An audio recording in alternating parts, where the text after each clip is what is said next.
নমস্কার বন্ধুরা, আমাদের চ্যানেল বাস্তুশাস্ত্রে নতুন একটি ভিডিওতে আপনাদের সকলকে জানাই স্বাগত। তো আজকে যেটা নিয়ে কথা বলবো তা হলো জ্যোতিষশাস্ত্রে 10টি টোটকা। জীবনে চলার পথে নানা ঝড় ঝঞ্ঝা আসে, যার ফলে আমাদের সুখ শান্তি উন্নতিতে বাধা আসে। জ্যোতিষশাস্ত্র অনুযায়ী আমাদের দৈনন্দিন জীবনে আমাদের বিশেষ কয়েকটি টোটকা রয়েছে, যা মেনে চলতে পারলে জীবনে বহু দিক থেকে উন্নতি করা যেতে পারে। আজকের ভিডিওতে আমরা আপনাদের জানাতে চলেছি আলাদা আলাদা সমস্যা দূর করার জন্য কয়েকটি বিশেষ টোটকা। আপনি আপনার সমস্যা অনুযায়ী সেই টোটকা করে সুফল পেতে পারেন। চলুন জেনে নেওয়া যাক সেই টোটকাগুলি। প্রথমত, আর্থিক উন্নতির টোটকা। যে কোনো বৃহস্পতিবার মা লক্ষ্মীর পুজোয় 5টি ছোট এলাচ নিবেদন করুন। পুজোর পরে এই এলাচগুলি একটি লাল কাপড়ে বেঁধে আলমারিতে বা নিজের পার্সে রেখে দিন। এই কাজ করলে মা লক্ষ্মীর আশীর্বাদ আপনার ওপর থাকবে এবং আর্থিক সুযোগ আসবে আপনার সামনে। দ্বিতীয়ত, ভাগ্য ফেরানোর টোটকা। জ্যোতিষশাস্ত্রানুযায়ী তামার পাত্রে উপকারিতার কথা বলা হয়েছে। বিশেষ করে তামার পাত্র থেকে জল খাওয়া অত্যন্ত উপকারী। তামার পাত্র নানা দিক থেকে আমাদের জীবনে উপকারী প্রভাব বিস্তার করে। জ্যোতিষশাস্ত্র অনুযায়ী প্রতি রাতে শোয়ার আগে একটি তামার পাত্র জলে ভরে নিন। এই জল ভর্তি তামার পাত্রটি নিচের বালিশের কাছে রেখে দিন এবং ঘুমিয়ে পড়ুন। পরের দিন ঘুম থেকে উঠেই তামার পাত্রের জলটা কোনো গাছে ঢেলে দিন। রাতে শুতে যাওয়ার আগে বিছানার পাশে জল ভর্তি তামার পাত্র রাখা অত্যন্ত লাভজনক। এর ফলে নেগেটিভ এনার্জি বরাবরের মতো দূরে সরে যাবে। যদি আপনার জীবনে কোনো দুঃখ কষ্ট থাকে, তাহলে এই টোটকায় তা বরাবরের মতো দূরে সরে যাবে। টানা 40 দিন নিজের বালিশের পাশে জল ভর্তি তামার পাত্র নিয়ে ঘুমোতে হবে। এর ফলে সুখ সমৃদ্ধি ধীরে ধীরে আপনার জীবনে আসা শুরু করবে। শুধু তাই নয়, ঘুমানোর সময় দুঃস্বপ্ন দেখলেও এই টোটকায় তা দূর হবে। কোষ্ঠীতে চাঁদের দোষ থাকলে তাও এই উপায়ে দূর করা সম্ভব। তৃতীয়ত, শনি দোষ দূর করার টোটকা। শাস্ত্রমতে শমীকে শনির প্রিয় গাছ বলে মনে করা হয়।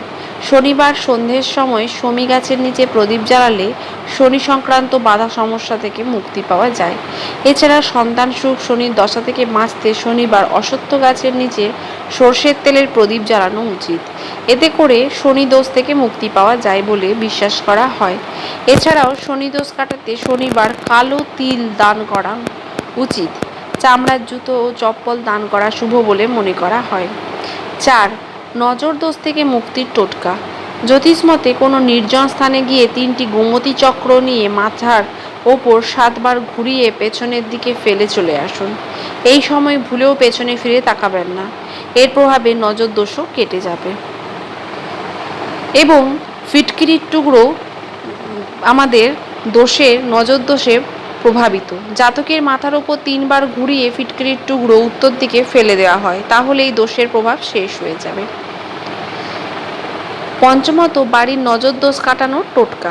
যদি কখনো বাড়িতে কোনো অশুভ নজর বা শক্তির প্রভাব অনুভব করেন, তাহলে শুক্রবার বাড়ির প্রধান দরজার ওপরে আম কিংবা অশোক পাতার দ্বার বন্ধন লাগানো খুব শুভ বলে মনে করা হয়।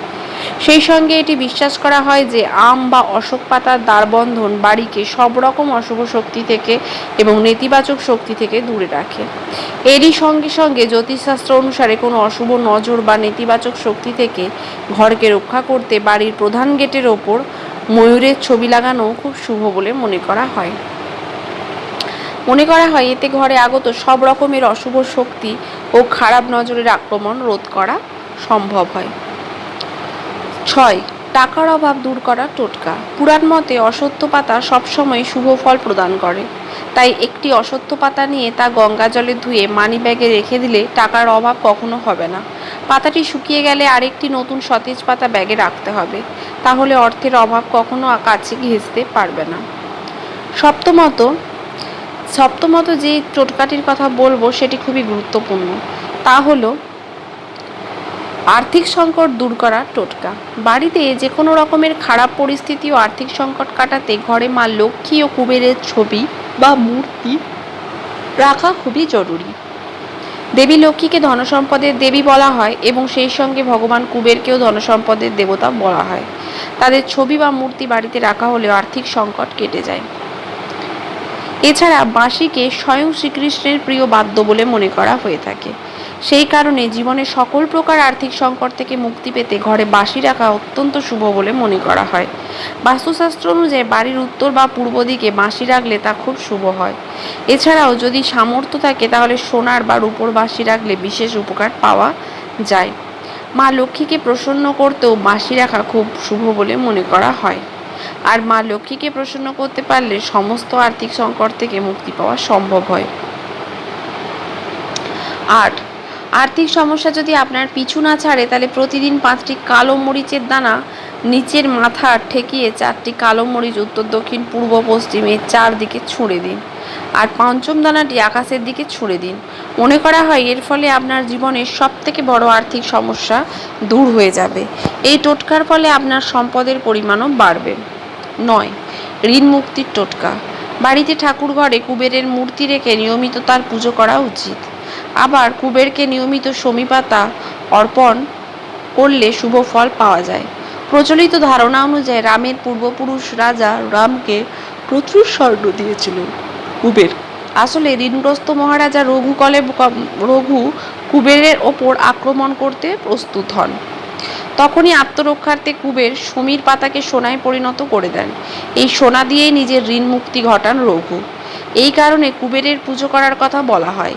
এছাড়াও কুবের মন্ত্র ওম শ্রীম ওং শ্রীম ওং হ্রিম শ্রীং ওং হ্রিং ক্লিং বিত্তেশ্বরায় নমঃ জপ করুন।